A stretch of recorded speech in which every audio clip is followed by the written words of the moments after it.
Drugs వ్యాపారానికి అధ్యక్షుడు మీకు సపోర్ట్ చేస్తున్నాడు కాబట్టి ఈవేళ మీరు ఆయన ట్విట్టర్లో మీరు ఆయనకి శుభాకాంక్షలు చెప్పిన మళ్ళాడే మీకు కంటైనర్ వచ్చింది కనుక అందుకే చెప్తున్నాం.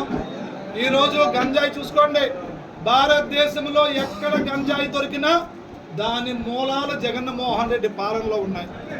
అలాగే ఈ భారతదేశంలో డ్రగ్స్ అన్నీ కూడా ఈవేళ ఒకప్పుడు పెద్ద పెద్ద పట్టణాలకి డ్రగ్స్ ఉంటాయి. హైదరాబాదు, బొంబాయి, మద్రాసు లాంటి, కలకత్తా, ఢిల్లీ లాంటి పెద్ద పెద్ద పట్టణాల్లో, బెంగళూరులో మాత్రమే ఈ డ్రగ్స్ అందుబాటులో ఉండి, కానీ ఇప్పుడు ఆంధ్రప్రదేశ్లో పల్లెటూరులో ఉన్న కిల్లీ కొట్లో కూడా గంజాయి దొరుకుతుంది, డ్రగ్స్ దొరుకుతున్నాయి. దీనికి కారణం ఈ జగన్మోహన్ రెడ్డి అనుచరులు, ఈ దుర్మార్గులు దోపిడీని ప్రధాన ఎజెండాగా పెట్టుకుని ప్రజల ఆరోగ్యం ఏమైతే మాకెందుకు, ఎవడు ఏమైతే మాకెందుకు, మాకు డబ్బు రావాలా, డబ్బు కావాలా, డబ్బు కావాలని చెప్పి ఈరోజు 5 సంవత్సరాల పాలనలో ఆంధ్రప్రదేశ్ని డ్రగ్ రాష్ట్రంగా, గంజాయి రాష్ట్రంగా, చీప్ లిక్కర్ రాష్ట్రంగా తయారు చేసి పేదల రక్తాన్ని మీరు పీల్చిన పాపం 50 రోజుల్లో మిమ్మల్ని లాగిపెట్టి ఓటుతో కొట్టబోతుంది.